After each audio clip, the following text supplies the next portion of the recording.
Hi, my name is Han, and I am here to demonstrate a walnut pesto.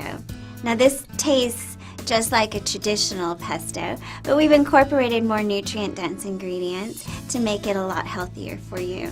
First of all, we're incorporating some spinach along with the basil, and I love the way basil smells.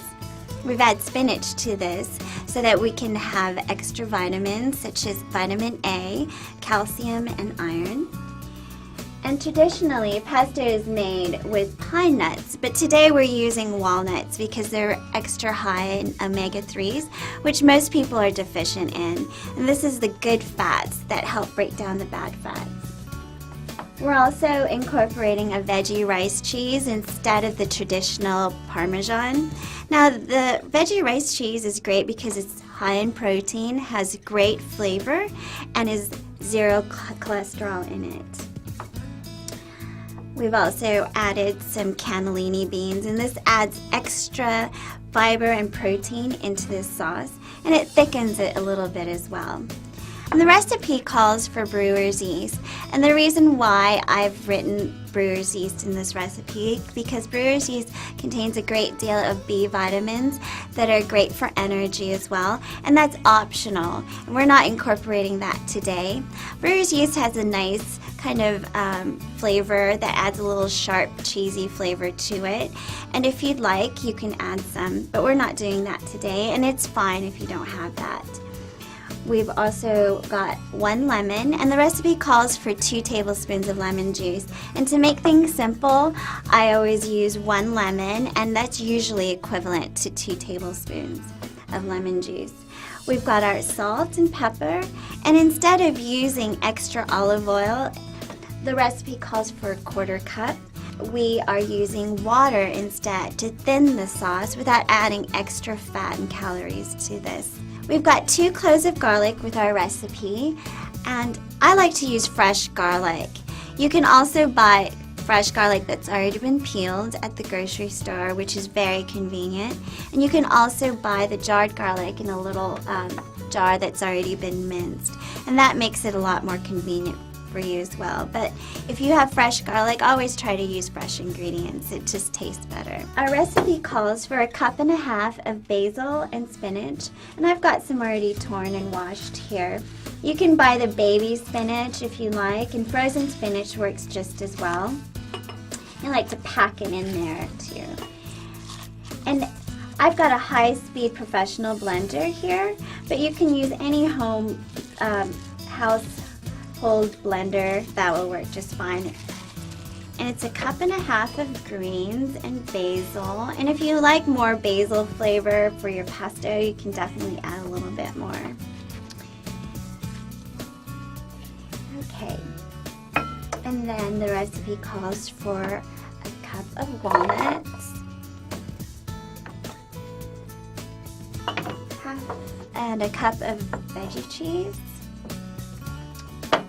We've also got 1/2 cup of cannellini beans, and I buy these canned and drain them, and make sure you buy the low sodium variety. We've got 1/4 cup of olive oil here, and the recipe calls for 2 tablespoons of lemon juice. I like to use fresh lemon juice. The lemon juice that you can sometimes find in the grocery store that's already packaged is just not as a fresh flavor as the fresh lemon juice for the bright flavor. Now the easiest way to peel fresh garlic is to smash it to get the papery skins off. I just press firmly on it, and be careful to lean the blade forward so that you don't cut your hand. And what happens is it just presses the skin off of it, and so you can very easily peel the skin right off.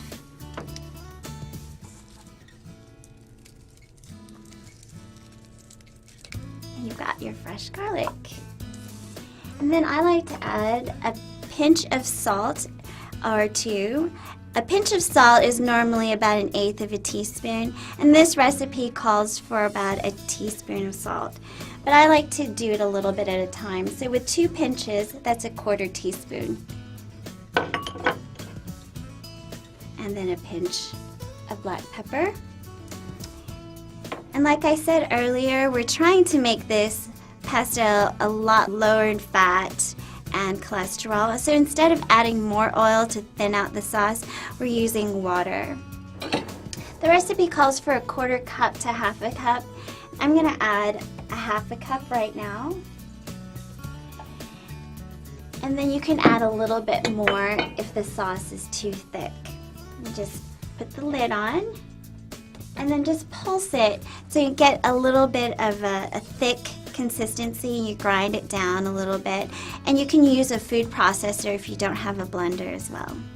Now we're going to go ahead and blend this, and I like to pulse it so that you get kind of granular consistency that's not completely smooth, that is more representative of traditional pestos.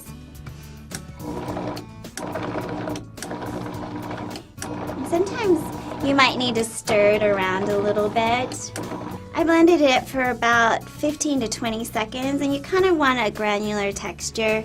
You don't want it completely smooth. You can still see a few of the leaves. And this sauce continues to thicken as it sets because of the high fiber content of the ingredients, such as the nuts and the beans. So if this sauce gets too thick within a day or two, you might want to add a little bit more water.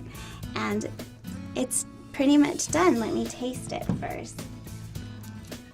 It's perfect. No more salt needed. So now you have a delicious pesto that you can store in the refrigerator for up to 7 days, or you can even put them into individual ice cube trays and freeze it, and then break it out of the ice cube trays and put them into a Ziploc bag and drop them into your marinara sauces. Toss it with pasta, or just defrost it and mix it with some veggies or some low-fat mayonnaise and make a wonderful aioli, a pesto.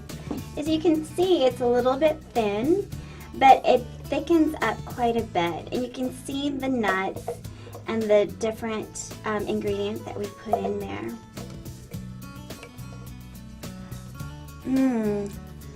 It's perfect. It's got the tart lemony flavor and then the rich nuts and the veggie cheese, and it's got that wonderful fresh basil flavor as well. Here you are, we've got walnut pesto. Enjoy!